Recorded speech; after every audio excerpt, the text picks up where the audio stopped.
Hello again. Thank you for joining us. We're reading from the Complete Jewish Bible, which is a translation of the Hebrew Bible. We always begin with Deuteronomy chapter 6, verses 4 through 9, Shema. Hear, Israel, Adonai our God, Adonai is one, Elohim Echad, and you're to love Adonai your God with all your heart, all your being, and all your resources. These words which I am ordering you today are to be on your heart, and you're to teach them carefully to your children. You're to talk about them when you sit at home, when you're traveling on the road, when you lie down, and when you get up. Tie them on your hand as a sign, put them at the front of a headband around your forehead, and write them on the doorframes of your house and on your gates. Matthew chapter 6, verses 9 through 14, the Lord's Prayer. Our Father in heaven, may your name be kept holy, may your kingdom come, your will be done on earth as in heaven. Give us the food we need today. Forgive us what we have done wrong, as we too have forgiven those who have wronged us. And do not lead us into hard testing, but keep us safe from the evil one. For kingship, power, and glory are yours forever. Amen. We're on Exodus chapter 6. Adonai said to Moshe, "Now you will see what I'm going to do to Pharaoh. With a mighty hand he will send them off, with force he will drive them from the land." God spoke to Moshe. He said to him, "I am Adonai. I appeared to Abraham, Isaac, and Jacob as El Shaddai, although I did not make myself known to them by my name. Judeh Vaveh Adonai. Also with them I established my covenant to give them the land of Canaan, the land where they wandered about and lived as foreigners. Moreover, I have heard the groaning of the people of Israel, whom the Egyptians are keeping in slavery. And I have remembered my covenant. Therefore say to the people of Israel, I am Adonai. I will free you from the forced labor of the Egyptians, rescue you from the oppression, and redeem you with an outstretched arm and with great judgments. I will take you as my people, and I will be your God. Then you will know that I am Adonai your God, who freed you from the forced labor of the Egyptians. I will bring you into the land which I swore to give to Abraham, Isaac, and Jacob. I will give it to you as your inheritance. I am Adonai." Moshe said this to the people of Israel, but they would not listen to him because they were so discouraged and their slavery was so cruel. Adonai said to Moshe, "Go in and tell Pharaoh, king of Egypt, to let the people of Israel leave his land."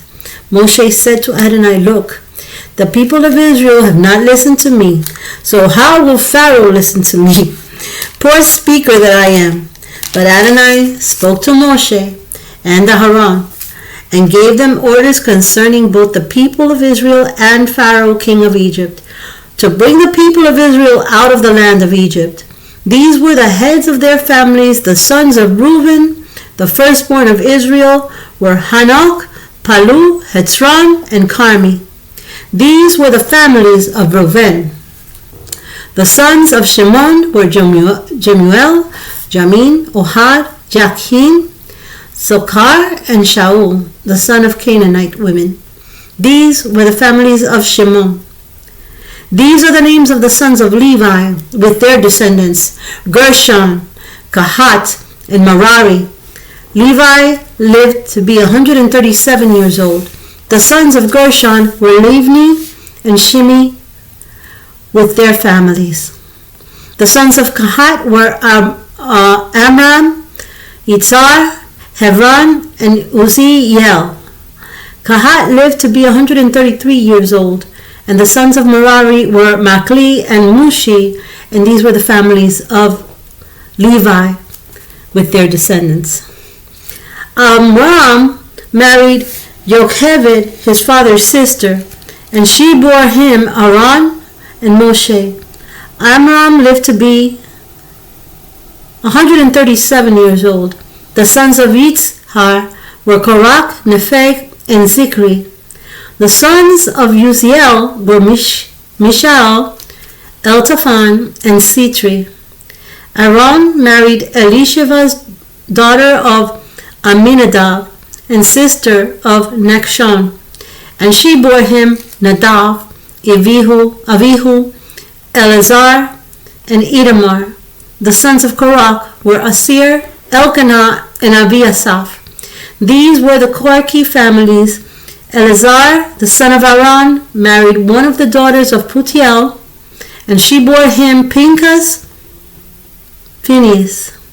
These were the heads of the families of Levi, family by family. These are the Aaron and Moshe to whom Adonai said, "Bring the people of Israel out of the land of Egypt, division by division," and who told Pharaoh, king of Egypt, to let the people of Israel leave Egypt. These are the same Moshe and Aaron. On the day when Adonai spoke to Moshe in the land of Egypt, he said, "I am Adonai. Tell Pharaoh, king of Egypt, everything I say to you."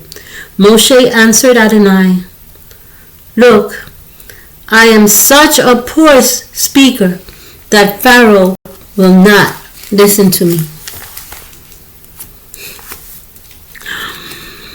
1 Samuel chapter 11. Then Nachash the Ammonite came up and set up camp to fight Jabesh Gilead. All the men of Jabesh said to Nachash, "If you will make a treaty with us, we will be your subjects." Nachash the Ammonite replied, I will do it on this condition, that all your right eyes be gouged out, and thus bring disgrace on all of Israel." The leaders of Jabesh answered him, "Give us 7 days, grace to send messengers throughout Israel's territory. Then, if no one will rescue us, we will surrender to you." The messengers came to Gibeah, where Shaul lived, and said these words in the hearing of the people. And all the people cried out and wept. As this was going on, Shaul came following the oxen out of the field. Shaul asked, "What is wrong with the people to make them cry like that?" They told him what the men from Jabesh had said. The Spirit of God fell on Shaul when he heard this, blazing furiously with anger. He seized a pair of oxen and cut them in pieces. Then he sent them throughout the territory of Israel with messengers saying, "Anyone who does not come and follow Shaul and Shemuel, this is what will be done to his oxen." The fear of Adonai fell on the people, and they came out with united hearts. He reviewed them in Bezek. There were 300,000 from the people of Israel. The men of Judah numbered 30,000. To the messengers that had come, they said, "Tell the men of Jabesh Gilead, tomorrow by the time the sun is hot, you will have been rescued." The messengers returned and told the men of Jabesh. They were overjoyed. Then the men of Jabesh said to Nachash, "Tomorrow we will surrender to you, and you can do with us whatever you like." The next day Shaul divided the people into 3 companies. Then they entered the camp of the Ammonites during the morning watch and kept attacking until the heat of the day, until those who remained were so scattered that no 2 of them were left together. The people said to Shemuel, Who are the men who said, "Is Shaul to rule over us? Hand them over to us so we can put them to death." But Shaul said, "No one will be put to death today, because today Adonai has rescued Israel." Then Shemuel said to the people, "Come, let us go to Gilgal and inaugurate the kingship there." So all the people went to Gilgal, and there in Gilgal before Adonai they made Shaul king. They presented sacrifices as peace offerings before Adonai there, and there Shaul and all the people of Israel celebrated with great joy. We are up to Psalms 56. This is a miktam by David when the Philistine captured David and Gath. Show me favor, God, for people are trampling me down. All day they fight and press on me. Those who are lying in wait for me will trample on me all day, for those fighting against me are many. Most High, when I am afraid, I put my trust in you. In God I praise his word. In God I trust. I have no fear. What can human power do to me? All day long they twist my words. Their only thought is to harm me. They gather together and hide themselves, spying on my movements, hoping to kill me. Because of their crime they cannot escape. In anger, God, strike down the peoples. You have kept count of my wanderings. Store my tears in your water skin. Aren't they already recorded in your books? Then my enemies will turn back on the day when I call. This I know, that God is for me. In God I praise his word. In Adonai I praise his word. In God I trust. I have no fear. What can mere humans do to me? God, I have made my vows to you. I will fulfill them with thank offerings to you. For you rescued me from death. You kept my feet from stumbling, so that I can walk in God's presence in the light of life.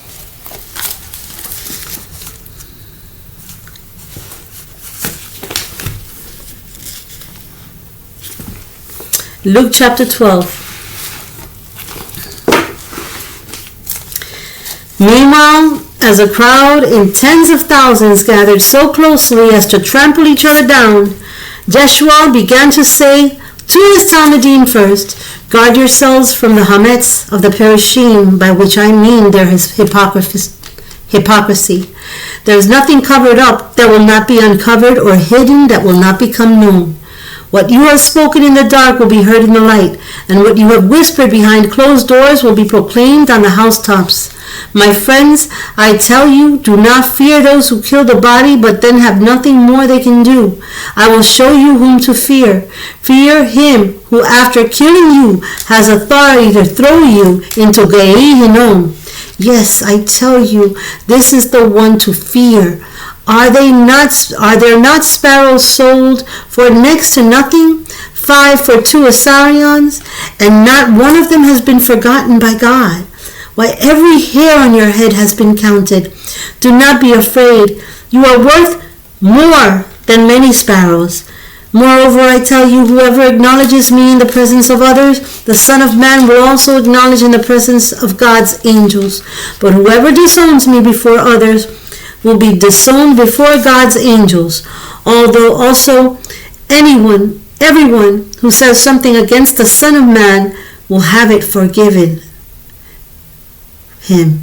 But whoever has blasphemed the Ruach HaKodesh will not be forgiven. When they bring you before the synagogues and the ruling powers and the authorities, do not worry about how you will defend yourself or what you will say, because when the time comes, the Ruach HaKodesh will teach you what you need to say. Someone in the crowd said to him, Rabbi, tell my brother to share with me the property we inherited. But Joshua answered him, my friend, who appointed me judge or arbitrator over you. Then to the people he said, be careful to guard against all forms of greed, because even if someone is rich, his life does not consist of what he owns. And he gave them this illustration. There was a man whose land was very productive. He debated with himself, what should I do? I have not enough room for all my crops. Then he said, this is what I will do. I will tear down my barn and build bigger ones, and I will store all my wheat and other goods there. Then I will say to myself, you are a lucky man. You have a big supply of goods laid up that will last many years. Start taking it easy. Eat, drink, enjoy yourself. But God said to him, you fool, this very night you will die. And the things you prepared, whose will they be? That is how it is with anyone who stores up wealth for himself without being rich towards God. To his Talmudim, Joshua said, because of this I tell you, do not worry about your life, what you will eat or drink, or about your body, what you will wear. For life is more than food, and the body is more than clothing. Think about the ravens. Neither plant nor harvest. They have neither storerooms nor barns, yet God feeds them.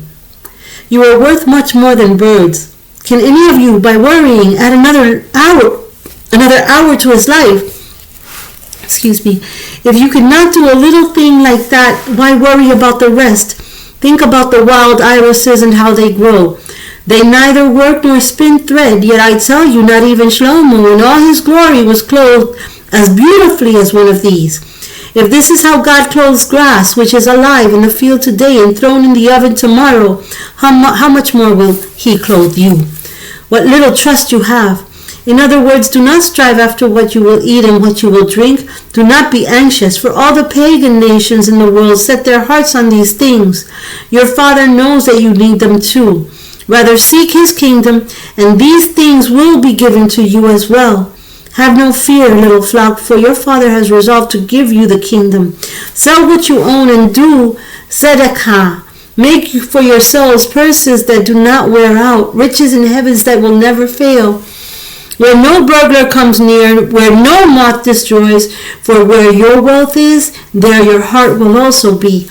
Be dressed for action and have your lamps lit, like people waiting for their master's return after a wedding feast, so that when he comes and knocks, they will open the door for him without delay. Happy are the slaves whom the master finds alert when he comes. Yes, I tell you, he will put on his work clothes, seat them at the table, and come serve them himself. Whether it is late or early in the morning, if this is how he finds them, those slaves are happy. But notice this. No house owner would let his house be broken into if he knew when the thief was coming. You too be ready, for the Son of Man will come when you are not expecting him. Kepha said, Sir, are you telling this parable for our benefit only, or for everyone's? The Lord replied, Who is the faithful and wise manager, whose master puts him in charge of the household staff to give them their share of food at the proper time? It will go well with that servant if he is found doing his job when his master comes. Yes, I tell you, he will put him in charge of all he owns. But if that servant says to himself, My master is taking his time coming, and starts bullying men and women servants and eating and drinking, getting drunk, then his master will come on a day when the servant is not expecting him, at a time he does not know in advance. His master will cut him in two and put him with the disloyal. Now the servant who knew what his master wanted but did not prepare or act accordingly to his will be whipped by many lashes. However, the one who did what deserves a beating but did not know will receive few lashes. From him who has been given much, much will be demanded. From someone to whom people entrust much, they ask still more. I have come to set fire to the earth, and how I wish it were already kindled. I have an immersion to undergo. How pressured I feel till it's over. Do you think that I have come to bring peace in the land? Not peace, I tell you, but division. From now on, a household of 5 will be divided, 3 against 2, 2 against 3. Father will be divided against son, and son against father, mother against daughter, and daughter against mother, mother-in-law against daughter-in-law, and daughter-in-law against mother-in-law. Then to the crowds, Joshua said, When you see a cloud bank rising in the west, at once you say that a rainstorm is coming. And when the wind is from the south, you say there will be a heat wave, and there is. Hypocrites! You know how to interpret the appearance of the earth and the sky. How is it that you do not know how to interpret this present time? Why do you not decide for yourselves what is the right course to follow? If someone brings a lawsuit against you, take pains to settle with him first, otherwise he will take the matter to court, and the judge will turn you over to the bailiff, and the bailiff will throw you in jail. I tell you, you will not get out of there till you have paid the last penny. Numbers chapter 6, verses 24 through 26. May Adonai bless you and keep you. May Adonai make his face shine on you and show you his favor. May Adonai lift his face towards you and grant you his shalom. Thank you so much again for joining us. Until next time, shalom.